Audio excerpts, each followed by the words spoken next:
Laura, and welcome to my studio space today. I have a Impasto painting I just finished, and it's dry. It took about 2 days to dry because the paint was pretty thick, but this is of Texas bluebonnets in a wildflower sort of scene. And it was so fun to paint, and I loved using more non-traditional tools other than just a paintbrush to make it. So a few things I want to talk about materials wise. First, I have a 11 by 14 canvas. This is the same size as this one. The only difference is that it's about 1/2 inch deep, and this one is about 1.5 inches deeper. So it's a little bit thicker. This one's a little bit thinner. You can also use like a canvas board, which is even thinner if you're looking to save on space. So all great options for canvas. I also have the palette that I used was just a paper plate. You can make a palette basically out of anything. I like these because if I don't need to paint the next day or in a little, like a couple hours, it's just kind of a one and done. So I like those. For the actual painting process, I really loved using this dual spatula. It's actually in the kitchen section at Dollar Tree of all places. It looks like this, but really inexpensive, and you have 2 different options for spatulas for adhering the paint to applying the paint to the canvas. And then I have palette knives here. You can use these. These are great for mixing the paint on your palette beforehand, and you can also apply the paint onto the canvas using these as well. Metal or plastic, it kind of just depends on your preference. I also have some firm bristled brushes here. These are nice for adding small little details to your painting. You want to make sure that you mix enough paint to cover about half of your canvas. I'm using sky blue, turquoise, and white with a little bit of the gel medium you see here. Mixing it with my palette knife first to really make sure that they're good and thoroughly mixed before I move on to the spatula. So I'm mixing and getting it ready.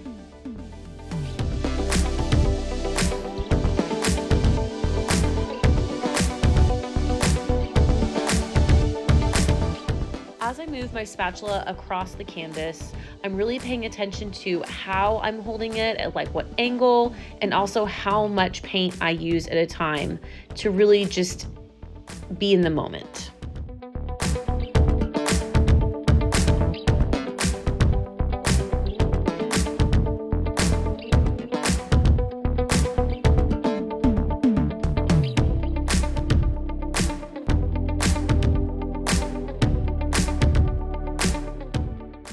As I'm spreading that first layer on the upper half of my canvas, I now really start to go in and think about texture and how I can add a little bit more on a thin, like second layer to add a few of those marks that will show up beautifully as it dries. Next, I'm using phthalo green and a Prussian blue mixed together to create that bottom part of my painting, which is going to be where the wildflowers are, so the ground portion. I'm also using some of that Liquitex gel medium to mix in with my paint to give it that fuller body. Before I start, I want to make sure that I wipe off that palette knife so that I have a nice clean spread on the canvas. I add a little bit of red as well to my mixture because I want to soften and warm it up a little bit, and red is going to be opposite of green. So I'm mixing all of that in, getting it together, ready to put on my canvas.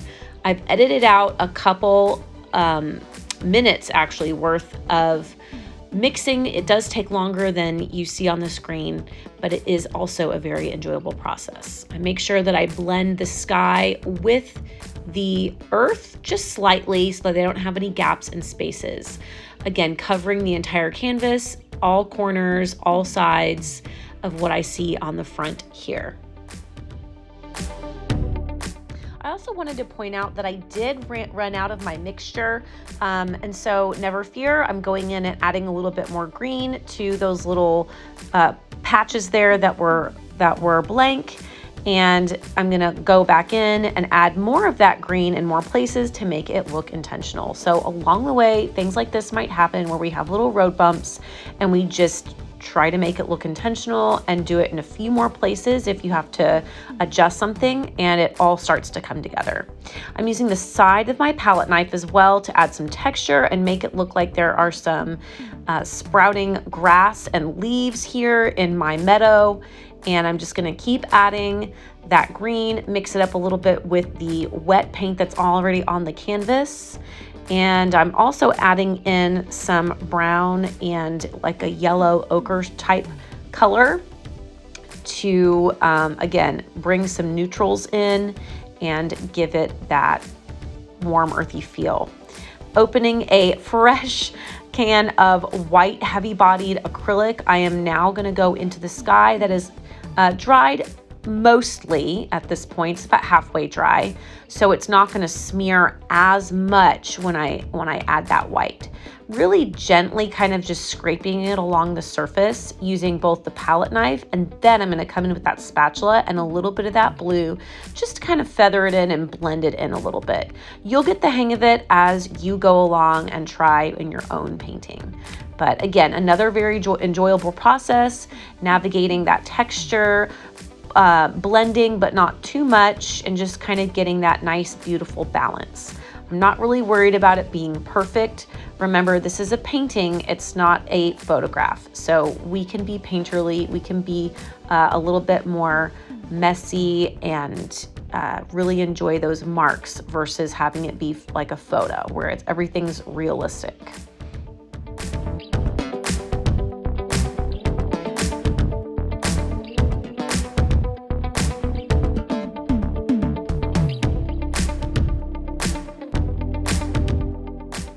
Have my clouds the way I'd like for them to be, I go ahead and go on to the next step, which is going to be back into my meadow scene. I'm going to use a little bit more of that little extra brown that I have, putting it right on the edge of that palette knife and dragging it from the sky down and anchoring it into the grass. I'm going to do that a few times. This is going to be the stem or the start to my blue bonnets.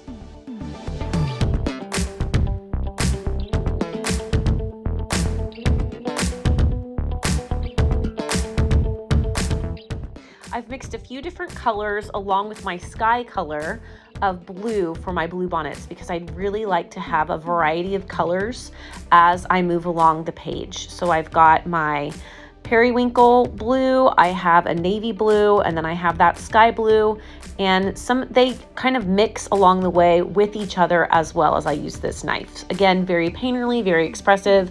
I kind of want to have a little bit different blue in my sky since my sky is blue, and then a little bit darker. And then as I work my way down into the grass part of the painting, I can lighten it up a little bit, kind of having that counterbalance of color so that my flowers will stand out.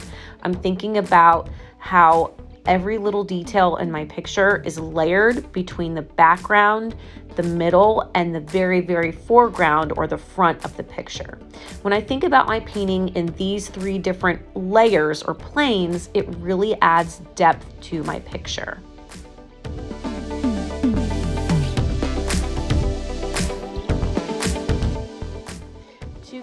The small petals on these really beautiful, delicate blue bonnets, I'm using just the very, very end of my palette knife and kind of giving it a little bit of a wiggle in each little place. It allows the paint that's underneath to kind of blend a little bit with the paint that I'm adhering to the surface, and then it kind of mixes and creates each individual little pocket of unique texture.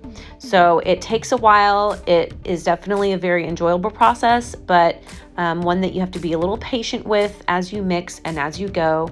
Try to make sure that your blue bonnets stay close, your little petals stay close to the stems. We don't want any floaters out there.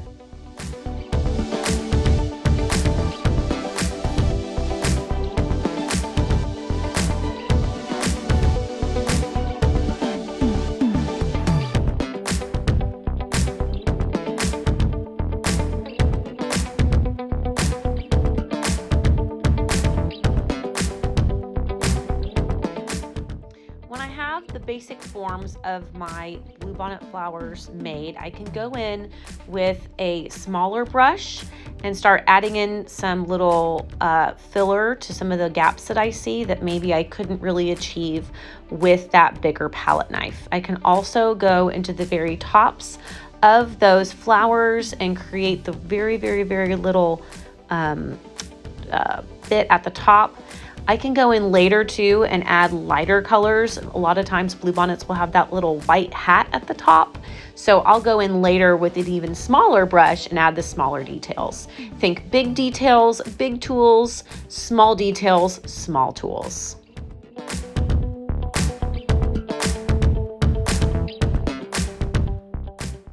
To achieve a balance and a consistency in a painting, it's always a good idea to also take little bits of color, and wherever you add it to one area, you go ahead and add it to an area that is perhaps opposite to create contrast. So using a little bit of that sky color, I'm going back in to the small little nooks and crannies of the painting that aren't necessarily full-fledged flowers that we can see, and adding little dabs and dots of blues, reds, oranges, and other colors that you'll see in a little bit. But that's also just a really important tip for making your painting more cohesive.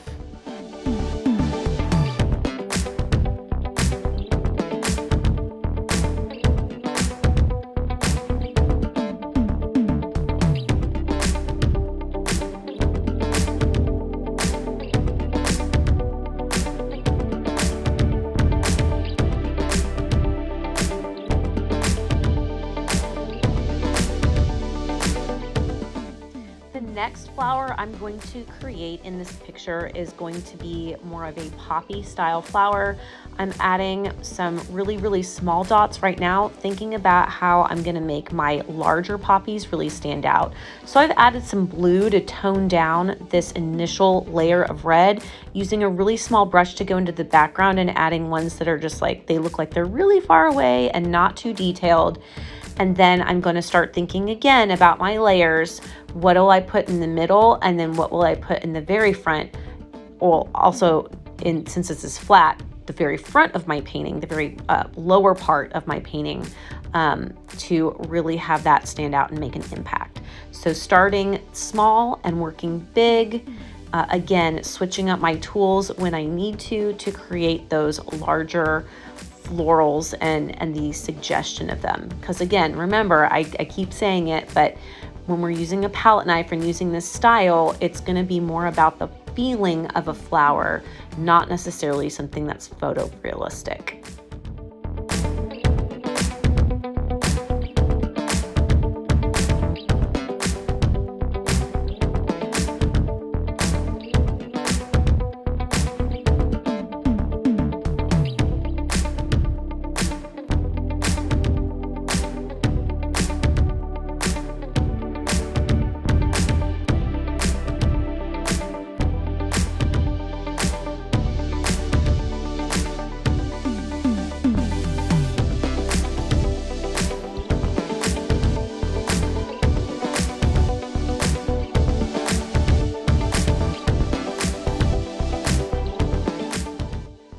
Now that I have most of my canvas painted with at least 1 to 2 layers, maybe even 3 in some places, I'm going in and I'm really starting to think about how I'm going to create this feeling of cohesiveness, bringing all the layers together and just adding little details that will all make it tight in some areas and looser in others.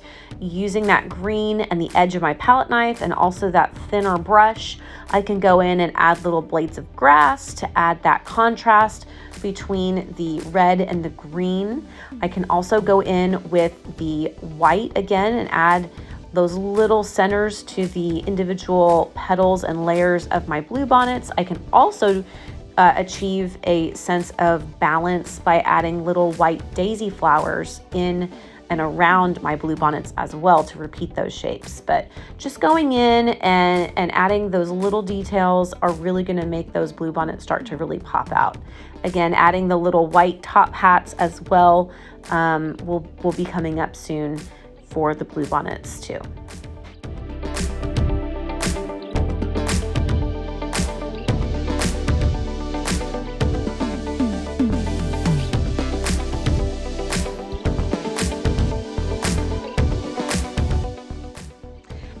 point in the painting, I'm having to do a little bit of troubleshooting because my layers are so thick and the paint takes a while to dry. So some of those little teeny tiny layers of white or darker blue are not necessarily sticking to the color. It's kind of getting a little bit gloopy in some areas.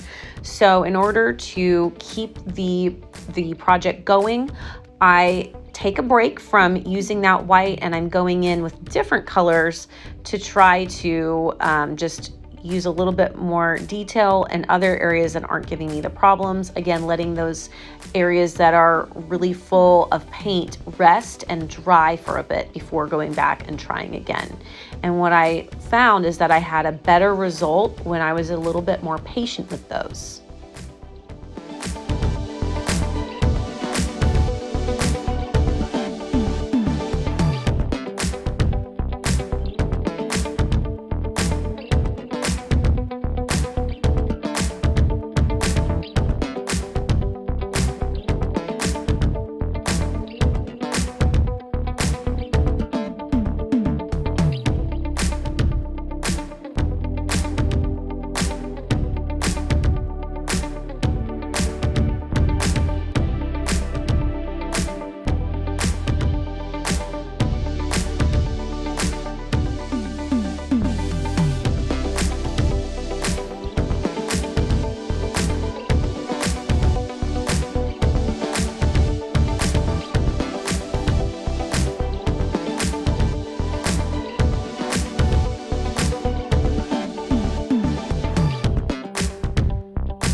following along today on our impasto painting journey.